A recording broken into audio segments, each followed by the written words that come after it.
I never do that. I never sort of listen to other things to get in the mood. It's more, for me, it's all about listening to what the story is. Okay. And connecting with the characters and trying to understand what it is they're going through and what they're feeling. Right. You know, and I like, ideally, I can watch a movie and feel something and then try to give that back to you in music. Yeah. And that's generally what I'd like to do. Right. You know, when they're making these films, a lot of times they will put temp music in and things like that. And I don't, as much as I can as possible, I don't listen to any of it. You know, because I want to do something that feels fresh and different, and when you hear it, you feel like, oh, that's Tomorrowland music. You know, I don't want music that you can just throw into any film. You know, it's just sort of want to make something special for that story. Well, I think in that case, having original music, a lot of people are lauding you as the next great composer to trump John Williams. I don't know about that, but John's a great guy. Yeah. He's been an amazing friend over the years too, and very supportive and very sweet. And you know, I'm so psyched to hear what he does for Star Wars. Yeah, absolutely. Yeah. So I guess, you know,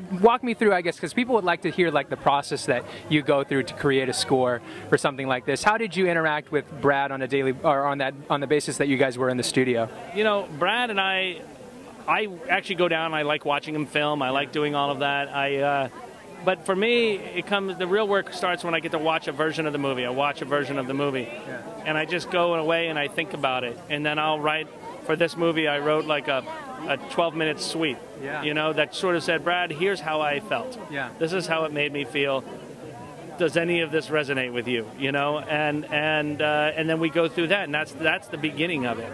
And then once we sort of pick all the parts that we agree on, we want to do. And then it's about saying, okay, now I'm just going to go and write the movie. And I start at the very beginning scene and I go to the very end. You know, everything in order.